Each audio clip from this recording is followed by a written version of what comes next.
residents in navigation. First of all, we needed to create the base map, which will be the foundation for other possible applications. And let me give you an example. We currently have difficulties when we want to hail a taxi. With this base map, we can actually have that in an application where we can hail a taxi from anywhere. That taxi knows where to pick you up, where to deliver you, and you can have a situation where no cash change hands and everybody gets to the right place at the right time. Team leader for Florida and the Caribbean, Ron Rogwalski, says they provide mapping services for 57 countries, can be accessed from any location, and on iOS, Android, and Windows devices.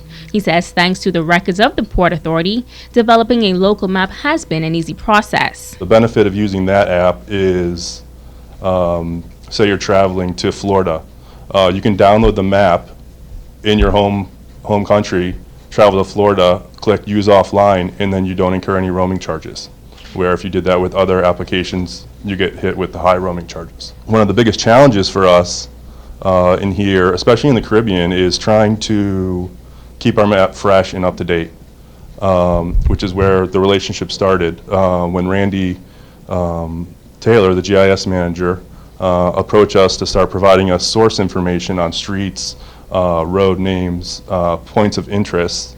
We were able to use that data to update our map. And this has all happened relatively quickly. In a 3-month period, we went from maybe 50% coverage of named roads to 90%. Manager of Geographical Information Systems, Randy Taylor, says they have been working on data collection for over a decade. What we have been doing for the last 11 years is collecting data in Grand Bahama.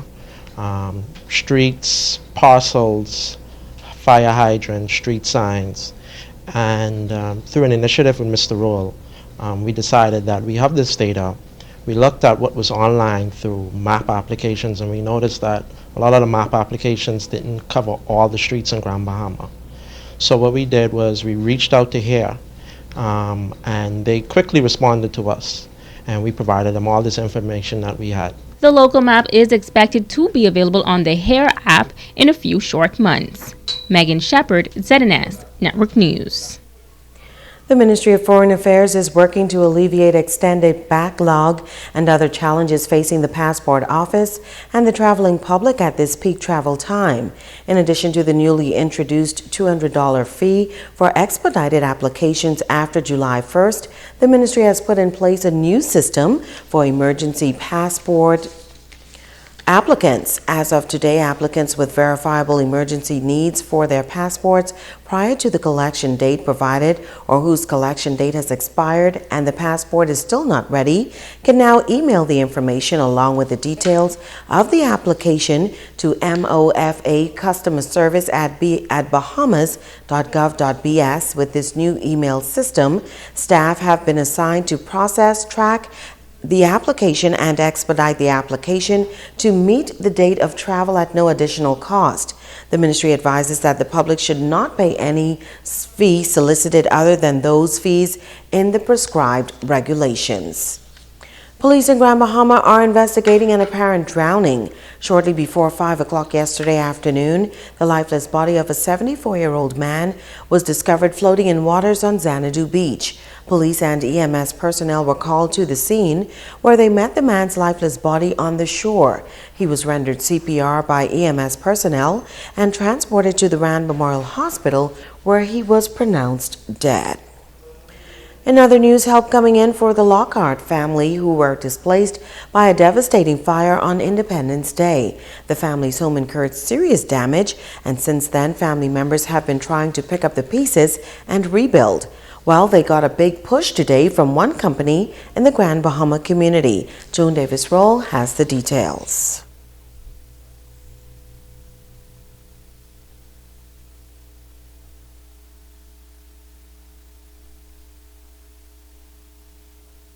A Grand Bahama company with a global reach extending its hand to help a family in need. This as tragedy struck almost a week ago. It was a story ZNS News aired on Tuesday depicting the plight of the Lockhart family, a house destroyed by fire and mounds of charred debris. all that was left of a place where Gregory Lockhart and his 5 children and 3 grandchildren called home for the past 24 years. A home in North Bohemia that went up in smoke in a matter of minutes on Independence Day, leaving them with only the clothes on their backs. The family, along with Deputy Director of Urban Renewal Michelle Reckley, issued a plea for help. Thursday morning, the Lockhart family was moved to tears once again. This time, they were tears of joy, as the CEO of Elnet Maritime Company, Albert Hepburn, made more than a shocking presentation, but also extended his heart to this family in need. When I first heard the news about the Lockhart family and what had happened in terms of them losing their house, I started making some calls and wanted to make arrangements to either get them some supplies or do a donation to help in assisting them in at least starting over or in the rebuilding process. I was able to get in touch with some persons through the media who connected me with the family, and I decided this morning that I want to do a donation of $10,000 from our company to at least help them in starting over. Hepburn says it was his personal life journey, along with the heart-wrenching plight of this family, that compelled him to answer their call for help. I came from very humble beginnings, and I know what it's like to not have, and I know what it's like to really struggle. And I've never forgotten that particular era in my life, and our company really took off and we started to become successful. One of my promises, first and foremost to God, was that if I'm in a position to help other people, I want to help other people. That doesn't mean everybody that comes to me looking for a check gets a check. No, this means that if I get a certain feeling based on what happened, that I would step in as I could step in, if I could step in, and we'll help them out. And that's pretty much what touched me with this situation. There was not a dry eye in sight as Tamara and Gregory Lockhart accepted not only a check for $10,000, but what they described as a gift of love. Just want to thank everybody so far who's helped us, just a kind word, just a prayer. But this has been a tremendous blessing this morning. So on behalf of my family, I just want to extend a thank you to Mr. Hepburn and his family and everybody, who's made this possible. Just to know that other people feel our hurt or our loss is a gift. It's encouragement, okay? And as much as that is, like I say, I can't express my appreciation for it and how far that could go towards our restoration of our home. Joan Davis Rowe, ZNS Network News. Stay with us. The Northern Edition will continue in a moment. Bringing news that matters to you. You're watching the Bahamas Tonight Northern Edition. Welcome back. His voice is known around the country. While he is a popular preacher, he's also known for his soul-stirring music. Pastor of the Whole Man Christian Center, Reverend Rudy Roberts, is at it again with a new release, and he says timing couldn't be better. Italia Hall reports. New release, you have this new album called Still Standing After the Storm. We're going to do that. But first, we'll do this, Ride Out the Storm. We're coming back with that. Stay there. It's the popular hit song Ride Out the Storm, and it still sounds fresh today. The song has played in many churches, gospel concerts, and events in the Bahamas and all over the world from as far back as 1998 by Pastor Rudy Roberts. He and the Sensational Seven has now created a new album called Still Standing After the Storm. Everyone in this nation, throughout the Caribbean and probably around the world now, because I went from Inagua to Africa and was able to minister the song Still Ride Out the Storm. I mean, it's people tell me where I go, they sing it every day, they play it every morning. But now we have something here called Still Standing After the Storm. Pastor Roberts began constructing the Whole Man Christian Center in 1993, and since then it has encountered a number of setbacks. In 2004, a major blow came when sections of the building were destroyed as a result of the twin storms. But the congregation did not give up, and Roberts say this song is a part of their testimony because things are now moving along. This song is so fitting our ministry, and our ministry is so fitting in many people's lives. We went down in the storm, And my song, Ride in the Storm, said, if you've been in the storm, it seems like forever, which is true. Your night of confusion has been oh so long. Your ship have lost anchor, and the storm got you drifting. But hold on to Jesus. Roberts add that this is a very powerful album, especially one particular song. I believe that if anyone listens to number 4 and don't shed a tear, including my producers here today, if you don't shed a tear, you might miss the rapture. Supporter Andre Williams says any song can reach a person on the outside, but this album takes one deeper. When you listen to the CD, it reaches the inward part. It brings that change, an inward change within. I know it's like a revival within. And I believe and I know that that's what our country needs right now. I pray that everyone will get a copy, and I guarantee they will agree with me once they get a copy. It's powerful. And I want you to sing on the next one. How about that? And I may just take up that offer. Reporting for ZNS Network News, I'm Natalia Hall.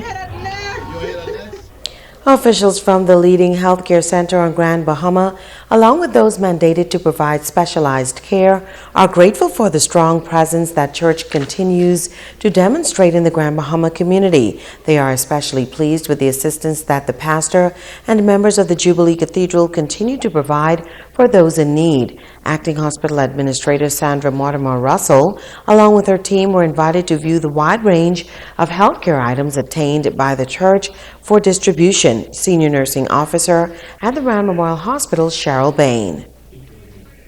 Leading a major hospice on Grand Bahama is Norma Headley of the Cancer Association of Grand Bahama. She says she is thrilled that the equipment donated by the church now enables them to take the care they provide to the next level. A college group lending a helping hand to the community. The graduating class of 2015 of the Bahamas Institute of Business and Technology giving back to the home away from home elderly center on Tuesday. General Director of the BIBT, Laverne Gardner, says that this is the 6th time the school has come together to give back. We had an opportunity to visit with some of the older people that are in Miss Knowles' care, and we sang some songs, and then one of the ladies, she was kind enough to pray for us, and so we have really enjoyed our time here. This is where we decided to give our charitable donation from the class of 2015.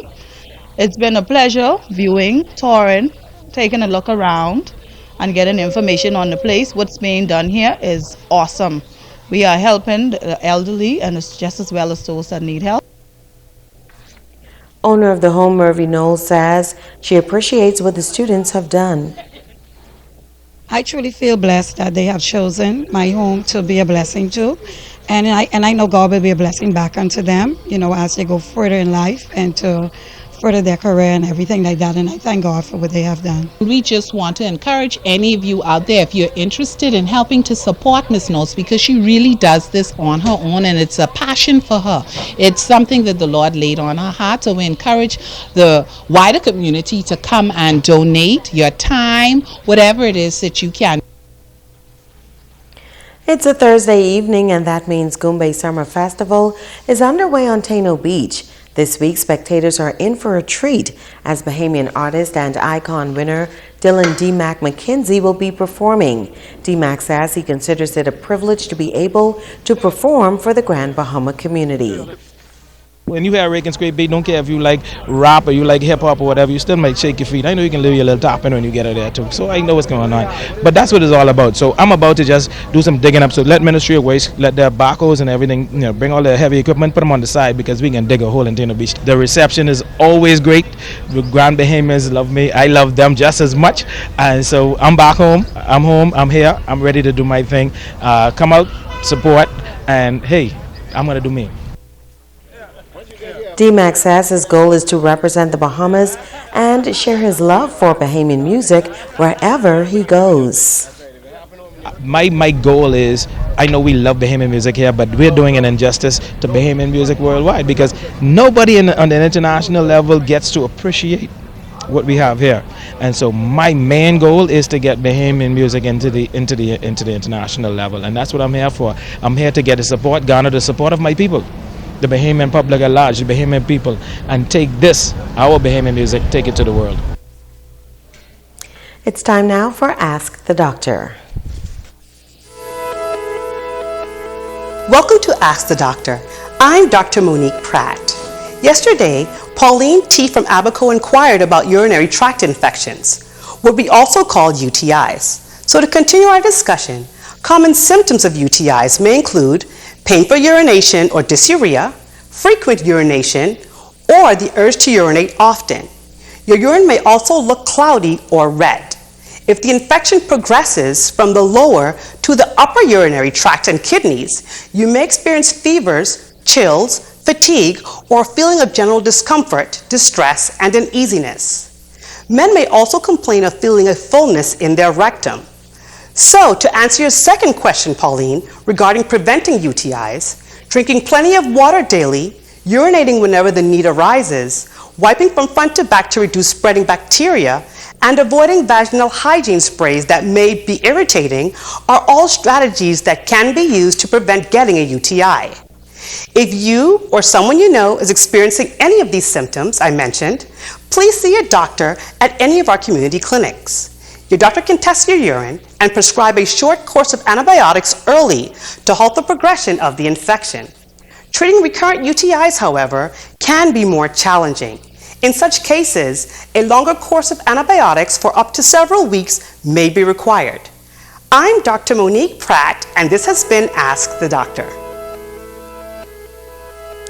And be sure to check out the first Sea Grape Homecoming Friday, July 31st through Sunday, August 2nd on the main road in Sea Grape, 8 Mile Rock. And don't go away, sports is up next with Ricardo Lightborn.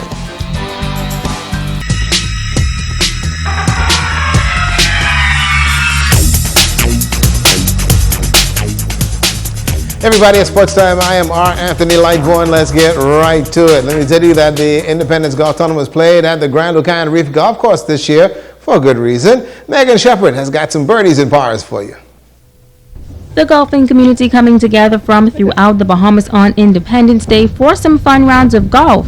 President of the Fortune Hills Golf Association, Peter Collins, taking part in the game.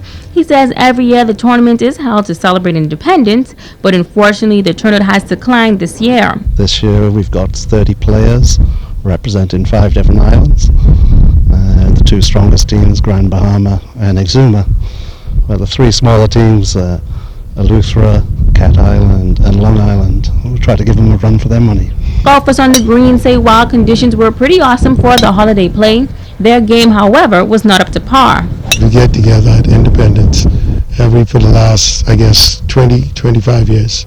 And we camaraderie and we play around the golf and have a very good time. The game is going awful, but I'm having such a wonderful time playing with the people that I'm playing with. And it's all about camaraderie and nation building and being with friends. I'm doing the best I can under the circumstances. I'm not playing well, but I'm not playing bad.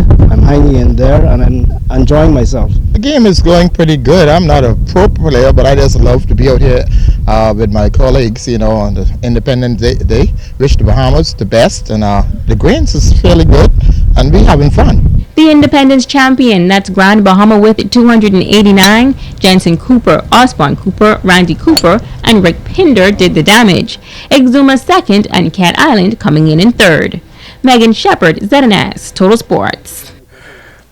Bunch of sandbaggers out there. Well, the Sands man of the boat sculling was in Abaco during Independence weekend. Right after the Abaco Regatta, Treasure Key Abaco was the venue for 6 and 10 sculling heats and 4 scullers in each heat. And when the smoke cleared, Foxtown Abaco Stephen Gardner was crowned the champion, and Fernley Cox of Cooperstown, also he held his own and got second place. The Cooperstown Skeeter Roll sculled his way to third place finish. Now the Grand Bahama is the next stop for the Sands man of the boat sculling competition for this coming Saturday, 5 o'clock. It'll be over the Grand Bahama Regatta site on Taino Beach.